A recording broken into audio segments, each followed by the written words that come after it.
ando desconcertada. Miren cómo está el laboratorio hoy, lleno de objetos que parecieran de otra época. Por ejemplo, esta llave, que para mí es de un castillo. Y eso tiene que ver con el tema de hoy, porque hoy vamos a descubrir la etapa de la historia que todos conocemos como Edad Media. La Edad Media comprende el periodo transcurrido entre la Edad Antigua y la Edad Moderna. Algunos historiadores establecen su inicio en el año 476 con la caída del Imperio Romano de Occidente y su final en 1453 con la caída del Imperio Romano de Oriente. Dentro de la Edad Media se pueden distinguir dos etapas conocidas como la Alta y la Baja Edad Media. En Europa no había tantas ciudades como hoy. Imagínate la Edad Media en un paisaje rural, con algunos centros urbanos dispersos, muchos campos y unas pocas ciudades. Como en los primeros siglos fue el auge del trabajo en el campo, se lo llama Alta Edad Media. Cuando todo comienza a urbanizarse y se establece la gente en la ciudad, da inicio a la Baja Edad Media. Entre los años 1000 y 1500, la sociedad europea se organizó en base a un sistema social, político y económico conocido como sistema feudal o feudalismo. El feudalismo tuvo características diferentes en las distintas regiones de Europa. El feudalismo en Europa, que fue imponiéndose a partir del siglo IX, estaba basado en la propiedad de la tierra como medio principal de producción, administrado por el poder de los nobles, que integraban un grupo social privilegiado, y por la Iglesia. Voy a explicarles el sistema social de la época. Se pensaba la sociedad casi como una pirámide. Arriba de todo, en la punta, Dios. Un poquito más abajo, la Iglesia. Luego unos cuantos nobles. Y acá, bien abajo de todos estos, muchísimos campesinos trabajando de sol a sol. La Iglesia era el mundo intelectual de entonces. Por eso puse los libros. Los campesinos eran el universo de la producción y el trabajo. Por eso las herramientas. Los ámbitos de la vida social eran los espacios rurales. La mayoría de la gente vivía en pequeñas comunidades llamadas aldeas. En estos espacios rurales, las actividades eran básicamente las mismas que hoy, aunque con medios y técnicas más primitivas, claro. La gente se dedicaba a la agricultura y a la cría de animales. La población europea era campesina, por lo que la Iglesia debió trasladarse al campo para evangelizarlos. El poder de la Iglesia estaba representado por los eclesiásticos, y así surgieron sus señoríos. Estos señoríos eclesiásticos eran territorios de la Iglesia, donde trabajaban campesinos y siervos. Entonces, los señoríos eclesiásticos eran tierras que pertenecían a la Iglesia y estaban al mando de uno de sus representantes, como el que me acompaña aquí atrás. Pero también había señoríos laicos, es decir, que no eran de la Iglesia. ¿Y quién era la autoridad de estos señoríos?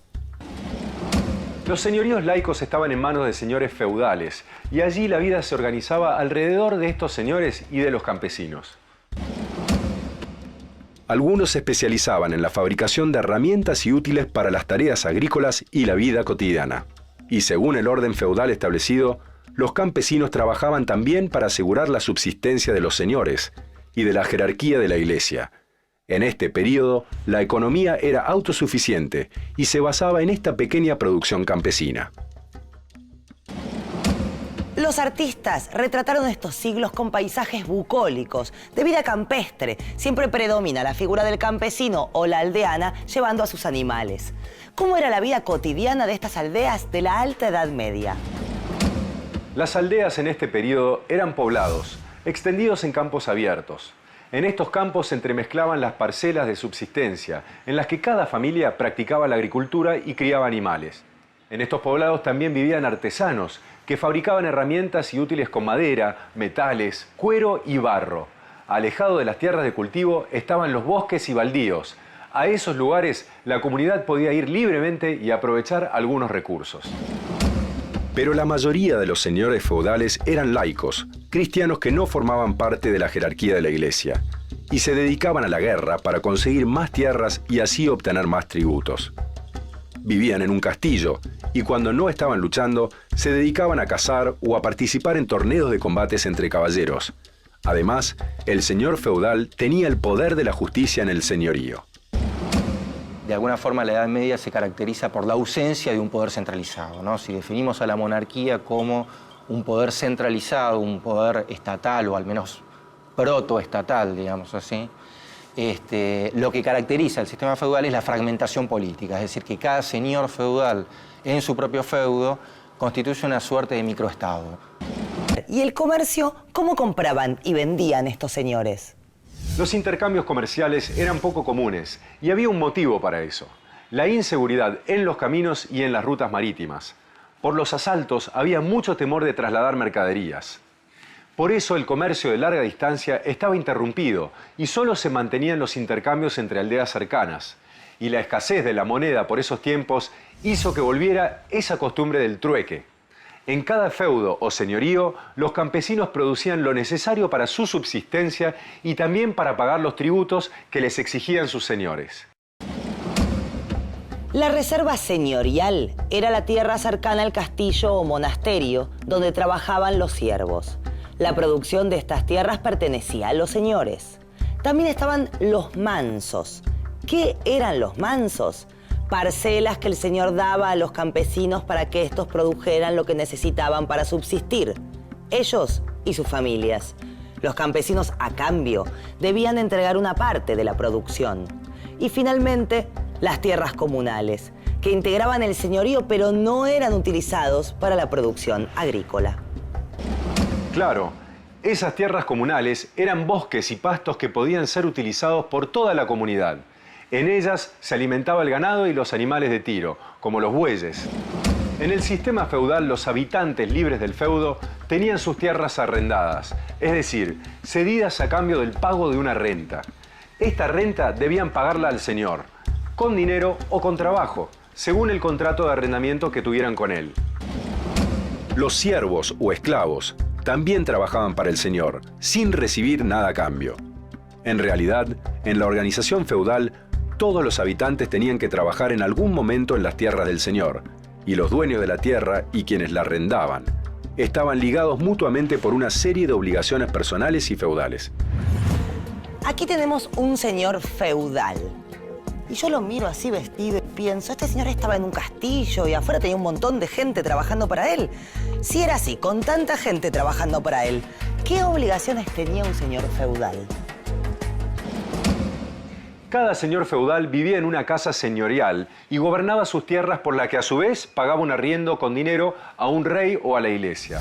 El deber principal del señor feudal consistía en mantener la ley y el orden en su territorio. Además, se encargaba de que su finca marche bien y de que los habitantes de su aldea trabajen y paguen sus tributos. No todos los señores feudales sabían leer y escribir, y aunque supieran, para los asuntos más complicados tenían la ayuda de un secretario y del sacerdote. También tenían que trabajar para la corona, prestando testimonio exacto sobre impuestos, recaudando para el rey y actuando como jurado en el tribunal del condado. La verdad es que como señora feudal me moriría de aburrimiento. No sé cazar, no sé jugar al ajedrez. En realidad sé, pero me ganan siempre. ¿Hay alguna otra cosa que estos hombres hicieran en su tiempo libre? La caza era una de las principales actividades de esparcimiento. Caza de ciervos y la caza con halcones adiestrados.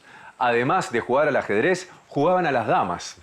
Los deportes más comunes eran montar a caballo y la esgrima. Y en las justas de combates a caballo participaban para demostrar su valor y su habilidad. Ay, me encanta ver los castillos medievales. Cómo me gustaría conocer alguno por dentro, aunque me dijeron que son poco luminosos. ¿Ahí vivían los señores feudales? ¿O cuáles eran los edificios principales en un señorío? Los edificios más importantes de un señorío eran la iglesia y una casa señorial, que según la condición social variaba en sus dimensiones. Esta casa del señor feudal tenía una habitación principal o salón que se usaba para comer, dormir y para todas las actividades diarias. De acuerdo a la jerarquía y el poder del señor, la residencia estaba fortificada con muralla de piedra y tierra, con altas torres, custodiadas por los arqueros. Y los muros estaban rodeados por un foso lleno de agua para protegerla de posibles invasiones. ¿Cómo era la relación entre los señores y los siervos y campesinos? ¿Qué pasaba, por ejemplo, si el campesino no podía cumplir con sus tributos o si el siervo no trabajaba como el señor esperaba? El señor podía ser muy duro y hacerle sentir verdadero temor para imponer su autoridad.